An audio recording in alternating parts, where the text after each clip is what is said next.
పక్కదారి పట్టకుండా కఠిన చర్యలు తీసుకుంటామన్నారు మంత్రి ఉత్తమ్ కుమార్ రెడ్డి.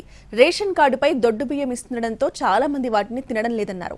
దీంతో అవి బ్లాక్ మార్కెట్ కు తరలిపోతున్నాయని తెలిపారు. రేషన్ కార్డుపై సన్న బియ్యం ఇవ్వాలని ప్రభుత్వం నిర్ణయం తీసుకున్నట్టు తెలిపారు. 1-2 నెలల్లోనే ఈ ప్రక్రియ ప్రారంభమవుతుందన్నారు ఉత్తమ్. వరకు ఏదైతే రేషన్లో మనం ఇస్తున్నామో అది కోర్స్ గ్రెయిన్స్ దొడ్డు బియ్యం, దాని కన్జంప్షన్ తక్కువై మరి అది బ్లాక్ మార్కెట్లో వచ్చి రీపాలిషింగ్ అయ్యి రకరకాలుగా జరుగుతుంది.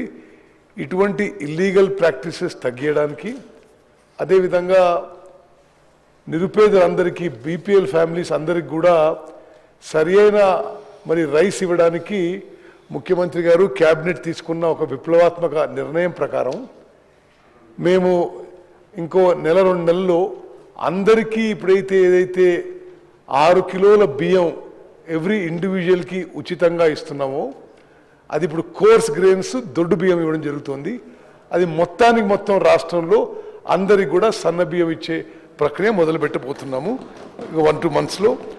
అదేవిధంగా రైస్ మిల్లర్లు కానీ ఎవరైనా సరే ట్రాన్స్పోర్టర్స్ కానీ పీడిఎస్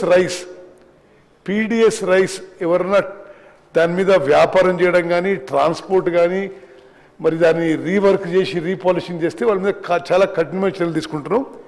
ఈ మధ్యనే ఉమ్మడి నల్గొండ జిల్లాలో ఈ పీడిఎస్ వ్యాపారం చేసే 3 మీద మరి పీడీ యాక్ట్ పెట్టి జైలుకు పంపేయడం జరిగింది. బీపీఎల్ కుటుంబాలు ఉన్నారో ఎంతమందికి ఎలిజిబిలిటీ ఉందో అందరికీ రేషన్ కార్డు ఇవ్వబోతున్నాం అని చెప్పి నేను మనవి చేస్తున్నాను. అదేవిధంగా మరి రాజశేఖర రెడ్డి గారు అడిగినట్టుగా ఇది వీటికి కమిషన్ విషయంలో కూడా తప్పనిసరి అది పరిశీలన చేస్తాం. మీరు చెప్పిన ఇంకో విషయం సప్లై చైన్ లీకేజెస్ విషయంలో చాలా మరి కఠినంగా ఎక్సైజ్ చేస్తున్నాం. మీరు అన్నమాట వాస్తవం. మరి డీలర్లు ఈ సప్లై చైన్లో లీకేజీలో తక్కువ రావడానికి వాళ్ళు ఇబ్బంది పడకూడదనే విధంగా we're trying to control the supply chain leakages. ఈ గన్నీ బ్యాగ్స్ 500 గ్రాములు ఉండే మాట అది already taken into consideration. Gunny bag already taken into consideration. అయితే ఈ ట్రాన్స్పోర్టేషన్కి ఇతర ఛార్జీలకి 21 రూపాయలు సెంట్రల్ గవర్నమెంట్ ఇస్తుంది, అది డీలర్లకు ఇవ్వడం లేదని మీరు చెప్పిన విషయం సరే తప్పనిసరిగా అది పరిశీలిస్తాము. మరి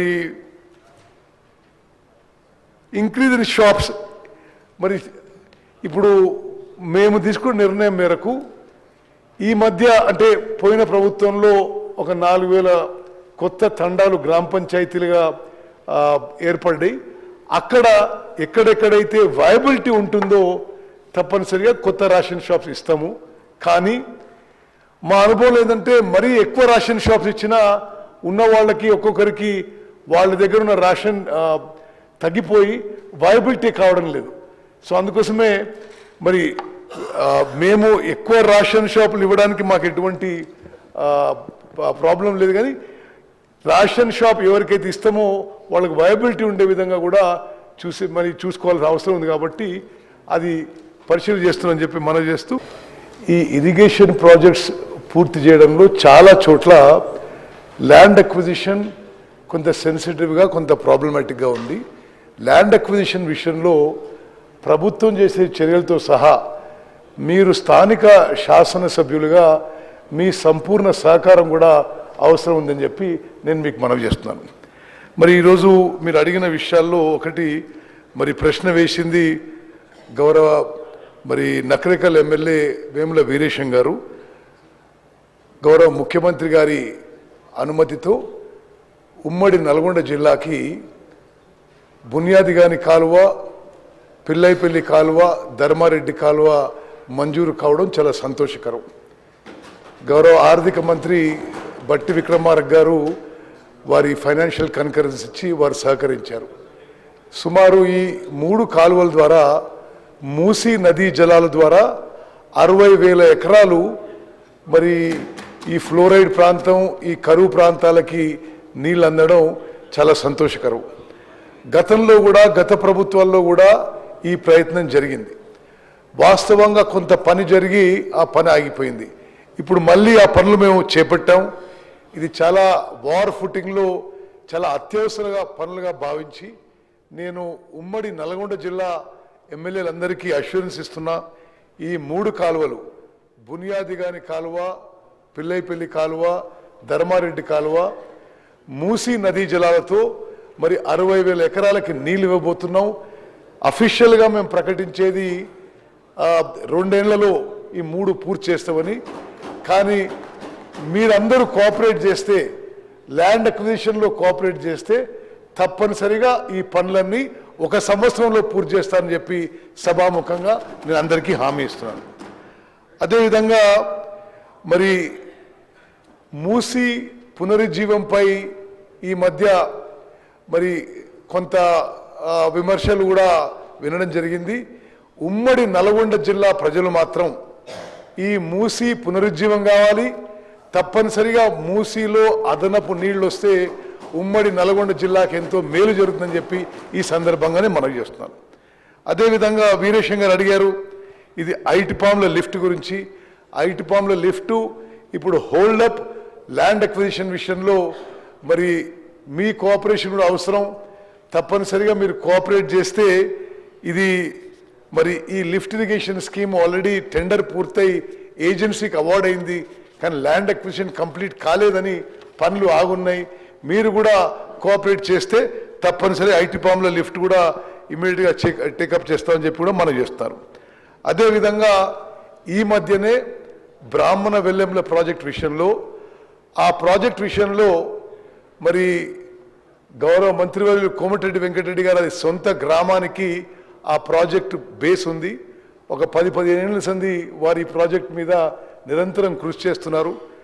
మరి పోయిన నెల మరి గౌరవ ముఖ్యమంత్రి వర్యులు మేము అందరం పోయి అక్కడ పంప్ స్విచ్ ఆన్ చేయడం జరిగింది.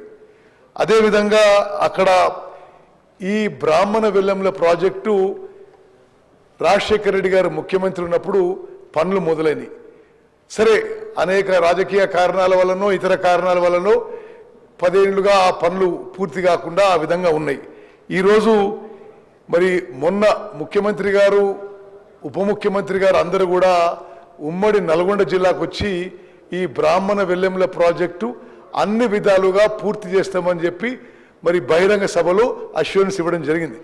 ఆ విధంగా ఇరిగేషన్ డిపార్ట్మెంట్ కూడా మరి ముందుకు పోతుంది. అక్కడ హోల్డప్లో ఉన్న మరి ల్యాండ్ ఎక్విజిషన్కి ఈ మధ్యనే 37 కోట్లు విడుదల చేయబడింది. మరొక 22 కోట్లు ఈ వారంలో విడుదల చేస్తున్నాం. మరో 13 కోట్లు ఒక వారం 10 రోజుల్లో విడుదల చేసి ఆ బ్రాహ్మణ వెల్లంల ప్రాజెక్టు పూర్తి చేయడానికి మెయిన్ కాలువలు ముందు మెయిన్ కాలువలు పూర్తి చేయడానికి మరి ల్యాండ్ అక్విజిషన్కి అవసరం ఉన్న సుమారు 70 కోట్లు ఈ మధ్యనే మేము విడుదల చేసిన విషయం కూడా నేను మనవి చేస్తాను. అదేవిధంగా మరి ఎస్ఎల్బిసి టనల్ విషయంలో కూడా మా ప్రభుత్వం వచ్చిన తర్వాత రివైజ్ ఎస్టిమేట్స్ తయారు చేసి మరి 4,650 కోట్ల రివైజ్ ఎస్టిమేట్స్కి క్యాబినెట్ ఆమోదం తెలియజేయడం జరిగింది. ఎస్ఎల్బిసి టనల్ వర్క్స్ యుద్ధ ప్రాతిపదికన మరి చేపట్టాం. మరి కొన్ని tunnel boring machine spare parts అమెరికాలో తయారైతే అవి వేగవంతం చేయడానికి ప్రభుత్వం తరఫు నుంచి గౌరవ మంత్రివర్యులు కోమటిరెడ్డి వెంకటరెడ్డి గారు అక్కడ కూడా విజిట్ చేయడం జరిగింది. ఎస్ఎల్బిసి టనల్ వర్క్స్ 2 ఏళ్లలో పూర్తి చేయడానికి మా ప్రభుత్వం కమిటెడ్ అని చెప్పి మరోమారు సభ ద్వారా నేను మనవి చేస్తాను. అదేవిధంగా డిండి ప్రాజెక్టుకి వాటర్ సోర్స్ విషయంలో కూడా అనేక సంవత్సరాలుగా మరి చర్చలు జరిగి అది ఆగింది. ఈ నెల రోజుల్లో డిండి ప్రాజెక్టుకి వాటర్ సోర్స్ గురించి ఒక ఫైనల్ నిర్ణయం తీసుకొని ముందుకు పోతామని చెప్పి కూడా నేను మనవి చేస్తున్నాను. అదేవిధంగా మరి ఈరోజు మెంబర్స్ అడిగిన ఇతర ప్రశ్నలకి రామారావు పాటిల్ గారు అడిగినారు. ఒక వారి కాన్స్టిట్యున్సీలో ఒక లిఫ్ట్ ఇరిగేషన్ స్కీమ్కి ట్రాన్స్ఫార్మర్స్, ఎలక్ట్రికల్ ప్యానెల్స్ దొంగలించబడి ఆ ప్రాజెక్టు ఆ స్కీమ్ మొత్తం నిరుపయోగంగా ఉందని నేను గౌరవ సభ్యులందరికీ ఈ సభ ద్వారా మీకు తెలియజేస్తున్నా. లిఫ్ట్ ఇరిగేషన్ స్కీమ్స్లో వాస్తవంగా గతంలో ఇవన్నీ కూడా ఐడిసి కింద వస్తుండే. ఆ తర్వాత సరే రైటో రాంగో గత ప్రభుత్వం ఇవన్నీ టెరిటోరియల్ జ్యూరిస్డిక్షన్ పెట్టి ఈ lift irrigation schemes, minor irrigation, medium, major merge చేసి జిల్లాకు ఒక సిఈ పెట్టిండ్రు. కొన్ని విషయాల్లో, కొన్ని మరి సందర్భాల్లో ఈ సిస్టమ్ ఫెయిల్ అవుతుంది. ఈ చిన్న చిన్న లిఫ్ట్ ఇరిగేషన్ స్కీమ్స్కి సరియైన సెక్యూరిటీ లేక, సరియైన ఓఎండ్ఎం లేక రాష్ట్రంలో చాలా లిఫ్ట్ ఇరిగేషన్ స్కీమ్స్ ఇప్పుడు దెబ్బతినున్నాయి. మేము ఇది ఒక ప్రత్యేక డ్రైవ్గా రాష్ట్రంలో mini small lift irrigation schemes ఒక ప్రత్యేక డ్రైవ్గా చేపట్టాము. దాని భాగంగా మరి గౌరవ ముఖ్యమంత్రి రేవంత్ రెడ్డి గారు, గౌరవ ఉప ముఖ్యమంత్రి ఆర్థిక శాఖ చూస్తున్న బట్టి విక్రమార్ గారు వారి సహకారంతో ఈ లిఫ్ట్ ఇరిగేషన్ స్కీమ్స్కి సరియైన మెయింటెనెన్స్ ఉండాలనే ఉద్దేశంతో మరి మేము అదనపు ఇంజనీర్లను రిక్రూట్మెంటే కాదు, ఇరిగేషన్ డిపార్ట్మెంట్లో 10 ఏళ్లలో ఒక్క మనిషి కూడా రిక్రూట్ కాలే. 700 మంది అసిస్టెంట్ ఇంజనీర్ రిక్రూట్ చేయడమే కాకుండా 1800 మంది లస్కర్లని ఫైనాన్షియల్ శాంక్షన్ తీసుకొని ఇప్పుడు రాష్ట్రంలో ఉన్న అన్ని small and mini lift irrigation schemes ఎవరో ఒక వ్యక్తి మ్యాన్ చేసే విధంగా సిస్టమ్ ఏర్పాటు చేస్తున్నాం. మీ కాన్స్టిట్యున్సీలో ఈ విషయంలో మరింత డిపార్ట్మెంట్ సహకారం కావాలంటే మీరు దయచేసి ఆ కన్సర్న్ చీఫ్ ఇంజనీర్ అడగండి. మరి రామారావు పాటిల్ గారికి నేను చెప్పేది ఏంటంటే తప్పనిసరిగా ఈసారికి మేము ట్రాన్స్ఫార్మర్స్, ఎలక్ట్రికల్ ప్యానల్ అన్నీ మేము చేయిస్తాం. కానీ అది మీరు ఒక ప్రజాప్రతినిధిగా ఆడ రైతు సంఘాలు కొంత బాధ్యతగా ఆ స్కీమ్స్ని మీరు మెయింటైన్ చేస్తే అది బాగుంటుంది. ఆ స్కీమ్స్ యొక్క సెక్యూరిటీ కానీ, ఆ స్కీమ్స్ యొక్క మెయింటెనెన్స్ కానీ ఈ మారుమూల ప్రాంతాల్లో ప్రతి చిన్న లిఫ్ట్ ఇరిగేషన్కి గవర్నమెంటే సెక్యూరిటీ ప్రొవైడ్ చేయాలంటే వీలు ఉండదు. సరే రావులపల్లి మిమ్మల్ని ఏం తబ్బర్తలే, నేను నా కాన్స్టిట్యున్సీలో కూడా ఈ ట్రాన్స్ఫార్మర్లు దొంగలించబడడం, ఎలక్ట్రికల్ ప్లాంట్ గతంలో జరిగినాయి. బట్ దానికి మనం కొంత కలెక్టివ్ రెస్పాన్సిబిలిటీ డిపార్ట్మెంట్ కూడా ఏం చేయాలో చేస్తాము. మీరు కూడా ఒక ప్రజాప్రతినిధిగా చేపట్టి ఆ రైతులను కూడా మరి ఇంకా రెస్పాన్సిబుల్ చేస్తే బాగుంటుందని చెప్పి నేను మీకు మనవి చేస్తున్నాను.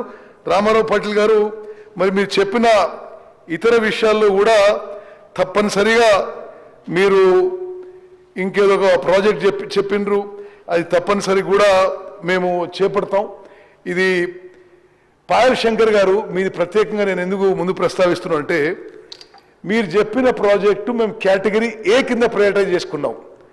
మరి గౌరవ ముఖ్యమంత్రి గారు, గౌరవ ఉప ముఖ్యమంత్రి గారు మేము అందరం కలిసి ఏ నిర్ణయం చేసినామంటే గతంలో ఇరిగేషన్ మీద చాలా ఖర్చు చేసి చాలా తక్కువ ఆయకట్టు వచ్చింది.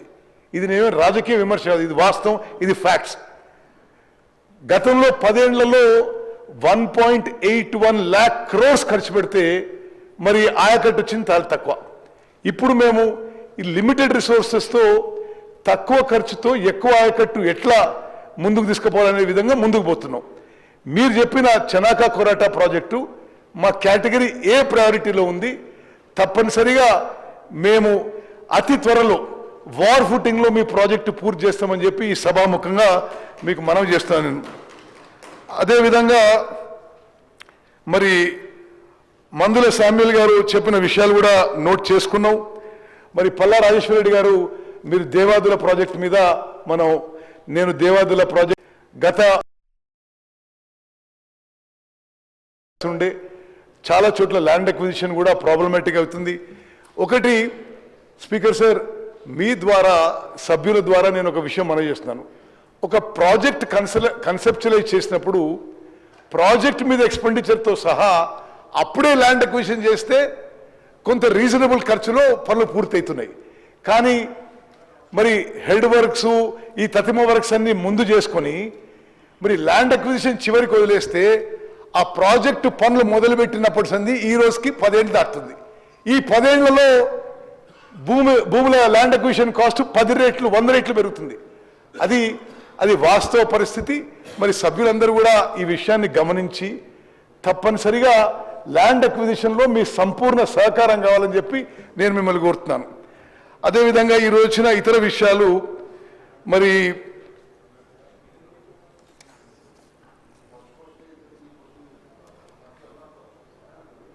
కౌశిక్ రెడ్డి గారు చెప్పిన విషయం కూడా తప్పనిసరిగా పరిగణలోకి తీసుకొని స్టడీ చేసి మళ్ళీ మేము రిప్లై ఇస్తాం దానికి. మరి అదేవిధంగా కుమ్మం అనిల్ రెడ్డి గారు చెప్పిన విషయాల్లో బస్వాపూర్ ప్రాజెక్టుకి గత ప్రభుత్వం పనులు మొదలుపెట్టి ల్యాండ్ అక్విజిషన్కి రూపాయి కూడా ఇవ్వలే. దానికి ఒకే చోట ల్యాండ్ అక్విజిషన్ R&Rకి 100 కోట్లు అవసరం ఉంటే మా ప్రభుత్వం వచ్చిన తర్వాత 50 కోట్లు విడుదల చేయడం జరిగింది. మరో 50 కోట్లు త్వరలో విడుదల చేసే ప్రయత్నం చేస్తున్నారు. అదేవిధంగా మీరు చెప్పినట్టుగా ఆ ప్రాజెక్టు కాలువలు ఒక దగ్గర హైవేని క్రాస్ చేయాలి. ఆ విషయం కూడా ఒక కాంప్లికేటెడ్ ఉంది. అది కూడా మేము పరిశీలన చేస్తున్నామని చెప్పి నేను మనవి చేస్తున్నాను. మరి పిప్లీ లిఫ్ట్ ఇరిగేషన్ స్కీమ్ మహేశ్వరి గారు నేను మాట్లాడండి. పిప్లీ లిఫ్ట్ ఇరిగేషన్ స్కీమ్ కూడా ఎవరు పాయల్ శంకర్ గారు మీరు చెప్పారా? Pipli lift irrigation scheme Rama Rao Patil సాబ్ आप बताया शायद పిప్లీ లిఫ్ట్ ఇరిగేషన్ స్కీమ్. అచ్చా, పిప్లీ లిఫ్ట్ ఇరిగేషన్ స్కీమ్ కూడా ఈ ప్రభుత్వం ప్రయారిటైజ్ చేసి హైయెస్ట్ ప్రయారిటీలో పెట్టుకోవడం జరిగింది.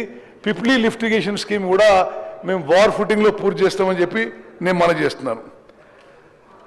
అదేవిధంగా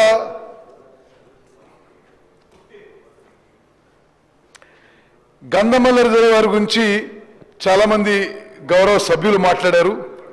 మరి గంధమల్ల రిజర్వాయర్ విషయము అక్కడ స్థానిక ఆ గ్రామస్తులు మరి పెద్ద ఉద్యమం చేస్తున్నారు.